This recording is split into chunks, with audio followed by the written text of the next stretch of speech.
본인한테 맞는 유산균은 정해져 있습니다. 모든 사람에게 다 좋은 영양제라는 건 반은 맞고 반은 틀린 것 같거든요. 어떻게 보면 조미료 먹는 것과 크게 다르지 않을 수도 있어요. 제가 의사로서 추천드리는 영양제는 네, 안녕하세요. 가정의학과 전문의 민혜연입니다.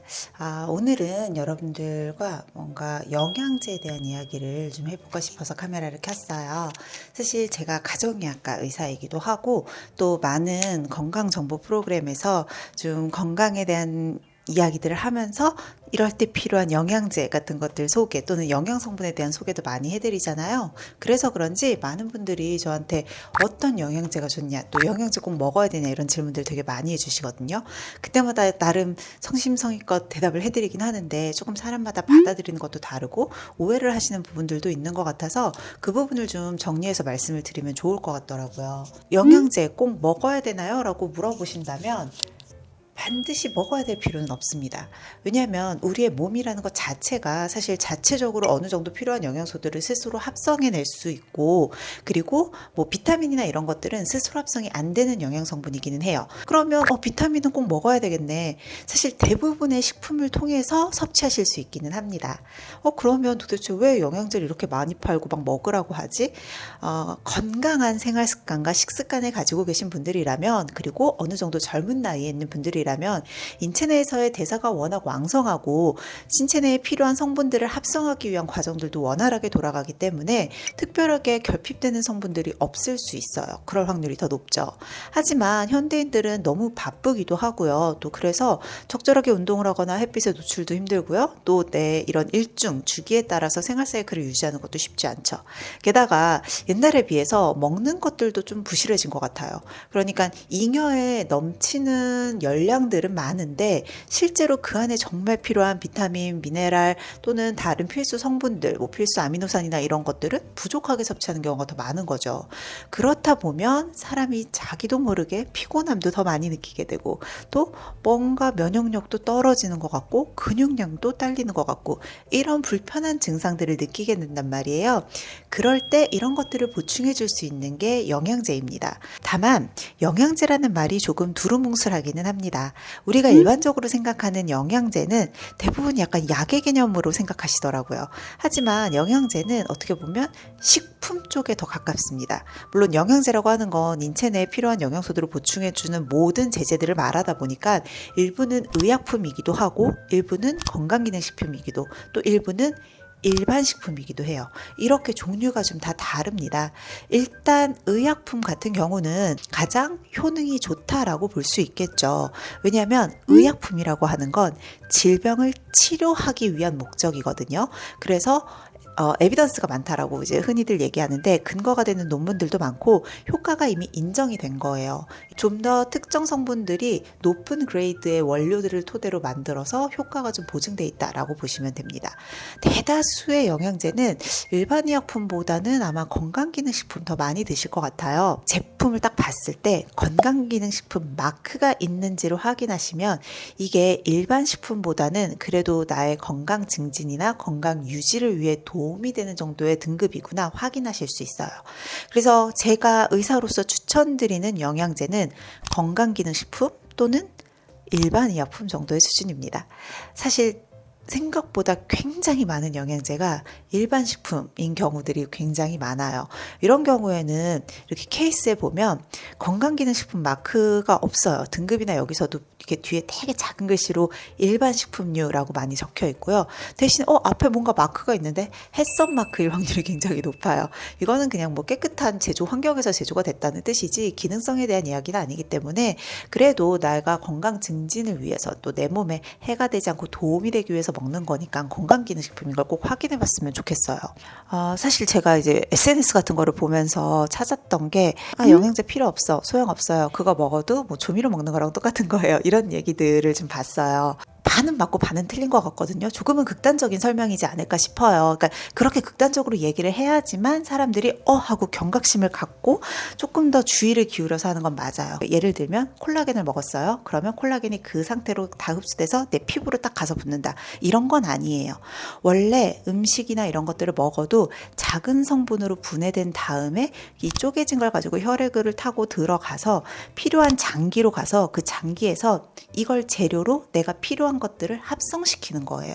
그렇게 따지면 결국은 어떤 특정한 아미노산이 많이 들어가 있는 조미료나 결국은 아미노산으로 분해되는 단백질을 먹는 게 똑같은 게 아니냐? 그렇지는 않죠. 왜냐하면 그 안에는 이것의 합성을 유도해주는 조효소들이나 다른 비타민 성분들이 같이 들어가 있기도 하고 또 그런 부분 때문에 이런 특정 성분들이 의약품이나 건강기능식품의 기능성을 인정받을 수도 있는 거거든요. 그러니까 일반 식품류로 많이 화제가 돼 있는 영양제들은 어떻게 보면 조미료 먹는 것과 크게 다르지 않을 수도 있어요. 그런데 건강기능식품이나 의약품으로 인정을 받은 아이들은 그 기능성에 대해서 과학적인 근거를 인정받았기 때문에 그런 거예요. 그래서 그걸 보시고 내가 그동안 먹은 영양제가 다 헛거였구나 라고 걱정하실 필요는 없습니다. 굉장히 많은 제품이 일반 식품류이거나 뭐 기타 가공류인 경우들이 많거든요. 그런 것들은 뭐 맛을 생각해서 드신다고 하면 모르겠지만 기능성이나 그 내 몸의 진짜 회복이나 이런 것들을 얻기에는 좀 어려운 부분들은 있을 것 같아요.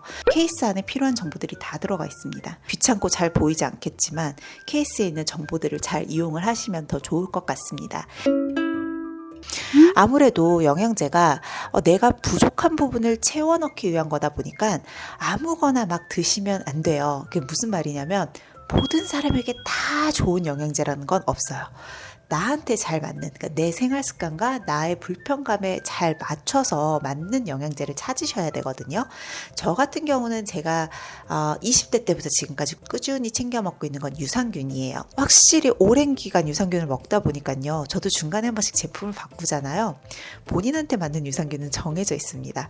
저는 이제 30대 중반 이후로는 진유산균을 많이 챙겨 먹었었어요. 일부 진유산균은 변비가 생기더라고요. 유산균인데도 오히려 내가 유산균을 먹었는데도 배변 습관이나 뭔가 이런 것들의 개선이 없다.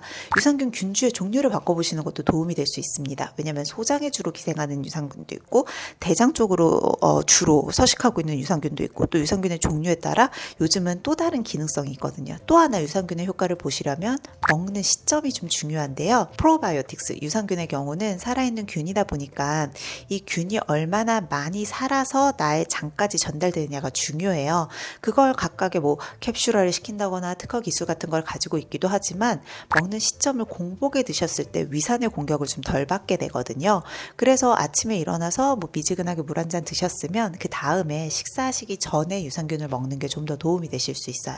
저는 요즘 들어서 좀 피곤한 것 같아서 한 6개월쯤 전부터 비타민 B 컴플렉스 챙겨 먹고 있거든요. 이제 비타민은 아까 말씀드린 것처럼 우리가 생존을 위해서 꼭 필요한 미량의 영양소인데 스스로 합성이 되진 않아요. 그래서 주로 식품을 통해서 섭취를 해야 되거든요. 그런데 내가 규칙적으로 음식들을 이렇게 잘 영양성분들을 챙겨 먹지 못한다고 하면 나의 특별히 좀 불편감을 느끼는 부분이 아마 여기랑 연관된 영양소가 부족할 거다라고 예측을 할 수 있겠죠. 특히 현대인들의 고질병 중에 하나가 만성피로인데요.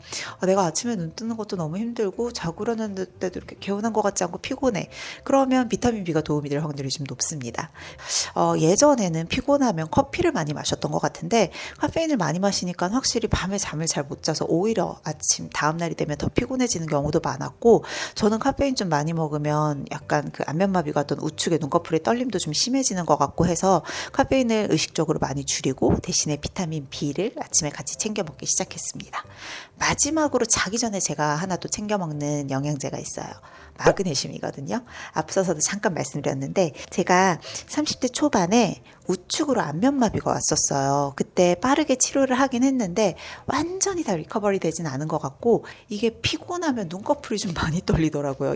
마그네슘이 아무래도 이 신경이랑 근육계에 같이 영향을 주거든요. 그래서 근이완에도 좀 도움이 돼서 저처럼 좀 눈떨림이 있다거나 근육 경직이나 경련이 좀 있으신 분들한테 도움이 될 수 있고 특히 좀 릴렉스 할 수 있어요. 그래서 아침보다는 자기 전에 저녁에 챙겨 드시면 조금 더 신경 안정과 근육 이완에 도움이 될 수 있으니까 저처럼 이제 증상에 맞춰서 본인한테 맞는 영양제를 좀 꾸준히 드신다면 건강기능식품만으로도 나의 좀 불편한 증상, 만성 피로 같은 것들을 많이 개선하실 수 있을 것 같아요. 코비드 이후로 건강에 대한 관심이 굉장히 많이 높아졌어요. 그러니까 질병을 치료하는 데 이전에 좀 더 중점을 뒀다라고 하면 지금은 아예 아프지 않기 위해서 사전에 질병을 예방하는 것에 관심이 더 많으시거든요. 그러면서 건강기능식품 마켓 자체도 커지고 정말 이 오션 자체가 굉장히 커졌어요. 그러면 전반적으로는 건강 증진을 도모할 수 있다는 긍정적인 측면도 있겠지만 일부 상업화되어 있는 부분들 때문에 소비자들이 선택을 할 때 헷갈리거나 속거나 이제 현혹될 수 있는 부분들도 많은 것 같아요. 그래서 좀 기본 원리 위주로 설명을 드렸어요. 제가 먹는 영양제 같은 경우도 좀 설명을 드리긴 했는데 거듭해서 말씀드리지만 저와 여러분들은 건강 상태도 다르고 생활 사이클도 다르고 생활 습관도 다르고 모든 게 다 달라요. 그래서 제가 먹는 영양제라고 무조건 좋은 게 아니라 저는 하나의 예시를 드려드린 거예요. 이런 예시에 따라서 여러분들도 본인한테 맞는 영양제를 좀 잘 찾으시면 좋을 것 같고 마지막으로 당부드리고 싶은 건 다시 한번 강조합니다. 의약품이나 건강기능식품은 일반 식품과는 달라요. 그래서 여러분들이 일반 식품을 가지고 너무 큰 기대를 하지 않으시는 게 좋고 또 반대로 의약품이나 건강기능식품을 마치 일반 식품인 것처럼 과소평가하시지 않으셔도 됩니다. 그래서 좀 여러분들이 궁금한 점들이 이 컨텐츠로 해결이 되면 좋을 것 같아요. 오늘 내용 도움이 되셨다면 구독과 좋아요, 알림 설정까지 꼭 해주세요.